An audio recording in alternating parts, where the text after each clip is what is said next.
ദൈവനാമത്തിന് മഹത്വം ഉണ്ടാകട്ടെ. വീണ്ടും കർത്താവിൻ്റെ വചനം നിങ്ങളുമായി പങ്കുവയ്ക്കുവാൻ ലഭിച്ച നല്ല അവസരത്തിനായി കർത്താവിന് സ്തോത്രം ചെയ്യുന്നു. എല്ലാവരെയും ക്രിസ്തുവിൽ വന്ദനം ചെയ്യുകയാണ്. ഇന്ന് നമ്മുടെ ചിന്താവിഷയം വചനധ്യാനം എന്നാൽ എന്താണ് എന്നുള്ളതാണ്. സങ്കീർത്തനം 1:3 പറയുന്നു, രാവും പകലും ന്യായപ്രമാണം ധ്യാനിക്കുന്നവൻ ഭാഗ്യവാൻ. അവിടെ ഒരു പ്രത്യേക പദപ്രയോഗം കാണാം, ധ്യാനിക്കുക, ന്യായപ്രമാണം ധ്യാനിക്കുക എന്നുള്ളത്. നമ്മൾ സാധാരണ 3 കാര്യങ്ങൾ അതിനകത്ത് ശ്രദ്ധിക്കാനുള്ളത്. നമ്മൾ സാധാരണ ഒരു വചനം വായിക്കാറുണ്ട്, നമ്മൾ എന്നിട്ട് കരുതുന്നു ഞാൻ വചനം ധ്യാനിച്ചു എന്നുള്ളതാണ്. വചനം പഠിക്കാറുണ്ട്, നമ്മൾ വീണ്ടും കരുതുന്നു വചനം ധ്യാനിക്കുക. എന്നാൽ ഇത് രണ്ടുമല്ല വചനധ്യാനം. പിന്നെ എന്താണ് വചനധ്യാനം? ആദ്യം നമ്മൾ വചനം വായിക്കുക എന്നുള്ളതിനെ ഒന്ന് ശ്രദ്ധിക്കാം. വചനം വായിക്കുക എന്ന് പറഞ്ഞാൽ നമ്മളൊരു ബൈബിൾ ഭാഗം എടുക്കുന്നു, അതിനെ നമ്മൾ ഒരു മാസിക പോലെ അല്ലെങ്കിൽ ഒരു പത്രം വായിക്കുന്ന പോലെ നമ്മൾ അതിനെ വായിച്ച് വിടുകയാണ്. രണ്ടാമത് നമ്മൾ വചനം പഠിക്കാറുണ്ട്, അത് സാധാരണ നമ്മൾ ചെയ്യാറുള്ള കാര്യമാണ്. വചനം പഠിക്കുക എന്ന് പറഞ്ഞാൽ ഒരു പ്രത്യേക വേദഭാഗത്തെയോ ഒരു വിഷയത്തെയോ ഒക്കെ സംബന്ധിച്ച് നമ്മൾ ഒത്തിരി കാര്യങ്ങൾ, പുസ്തകങ്ങൾ, കമന്ററികൾ, വ്യാഖ്യാന ഗ്രന്ഥങ്ങളൊക്കെ ശേഖരിച്ച് അതിനെക്കുറിച്ച് വിശദമായിട്ടൊരു പഠനം നടത്തും. ചരിത്ര വശങ്ങൾ, അതിൻ്റെ പ്രവചനിക വശങ്ങൾ, അങ്ങനെ ഒത്തിരി കാര്യങ്ങൾ നമ്മൾ അതിനെക്കുറിച്ച് പഠിക്കാറുണ്ട് എന്നുള്ളതാണ്. വചന പഠനം നല്ലതാണ്, പക്ഷെ അത് വചനധ്യാനം അല്ല. പിന്നെന്താണ് വചനധ്യാനം? വചനധ്യാനം ചെയ്യുമ്പോഴാണ്, വചനധ്യാനത്തിങ്കലാണ് നമ്മിൽ വലിയ മാറ്റങ്ങൾ സംഭവിക്കുക. നമ്മുടെ അകത്തെ മനുഷ്യനെ രൂപാന്തരപ്പെടുത്തുന്നതും നമ്മുടെ തിരുവചന ശുശ്രൂഷകളിലൂടെ മറ്റുള്ളവരിലേക്ക് രൂപാന്തരം സംഭവിക്കുന്നതും വചനധ്യാനത്തിങ്കൽ ആണ്. എന്താണ് വചനധ്യാനം? ഒരു വേദഭാഗത്തിലൂടെ ഞാൻ അതൊന്ന് വിശദീകരിക്കാം. യേശു 5 അപ്പം കൊണ്ട് 5000 പേരെ പരിപോഷിപ്പിച്ച കാര്യം എല്ലാവർക്കും അറിയാമല്ലോ. നമ്മൾ അതിനെ വായിച്ചാൽ ഒരു കഥ പോലെ, ഒരു സ്റ്റോറി പോലെ നമ്മൾ അതിനെ വായിച്ച് വിടുകയാണ്. എന്നാൽ അതിൽ നിന്നൊന്നും നമുക്ക് ലഭിക്കുന്നില്ല.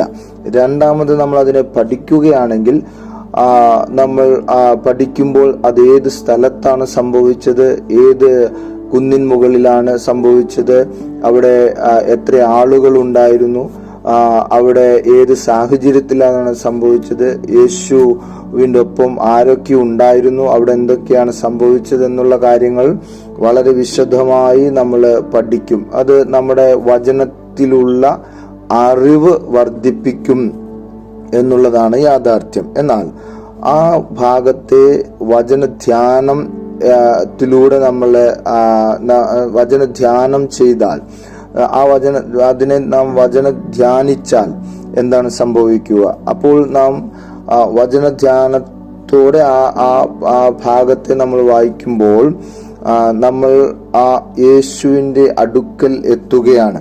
2000 വർഷങ്ങൾക്ക് മുമ്പേ നടന്ന സംഭവമാണെങ്കിലും നമ്മൾ ഇപ്പോഴും വായിക്കുന്ന സമയത്ത്, വചനം ധ്യാനിക്കുന്ന സമയത്ത് 2000 വർഷം പുറകോട്ട് നടന്ന് നമ്മൾ യേശുവിൻ്റെ കൂടെ ആ കുന്നിൻ ചെരുവിൽ എത്തിച്ചേരുകയാണ്. അവിടെ സംഭവിക്കുന്ന കാര്യങ്ങളിൽ നമ്മൾ ആത്മാവിൽ പങ്കാളികളാകുകയാണ് ചെയ്യുന്നത്. ആ സ്ഥലത്ത് നമ്മൾ ലൈവായി എത്തി ആ കാര്യങ്ങളെ വീക്ഷിക്കുന്ന രീതിയിൽ ആണ് നമ്മൾ വചനധ്യാനത്തിങ്കൽ സംഭവിക്കുക. അവിടെ നമ്മൾ അപ്പം കയ്യിൽ വാങ്ങും, നമ്മളത് ആളുകൾക്ക് വിളമ്പിക്കൊടുക്കും, യേശുവിനോട് സംസാരിക്കും. അവിടെ നടക്കുന്ന കാര്യങ്ങളിൽ നാം ഇരിക്കുന്ന സ്ഥലത്തിരുന്നാണെങ്കിൽ പോലും സജീവമായി 2000 വർഷങ്ങൾക്ക് പുറകിൽ നടന്ന ആ സംഭവത്തിലേക്ക് നമ്മൾ നടന്നു കയറുന്ന അനുഭവമാണ് വചനധ്യാനത്തിങ്കൽ സംഭവിക്കുക. അതാണ് വചനധ്യാനം എന്നുള്ളത്.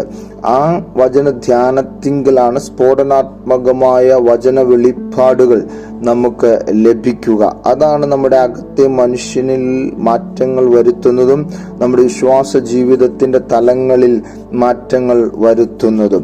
അപ്പോൾ വചനം വായിക്കുന്നതിൽ അപ്പുറം, വചനം പഠിക്കുന്നതിൽ അപ്പുറം, വചനം യഥാർത്ഥത്തിൽ ധ്യാനിക്കുവാൻ നാം പരിശ്രമിക്കണം. ഏത് വേദഭാഗം എടുത്താലും അതിനെ ധ്യാനിച്ച് നമ്മൾ പഠിക്കണം. അപ്പോഴാണ് പരിശുദ്ധാത്മാവിൽ നാം ദൈവശബ്ദം കേൾക്കുക, ദൈവിക അരുളപ്പാടുകളെ നമുക്ക് ലഭിക്കുക. ആ രീതിയിൽ അങ്ങനെ ഒരു വചന പഠനം, വചന ധ്യാനം നമ്മിൽ സംഭവിക്കട്ടെ. ഈ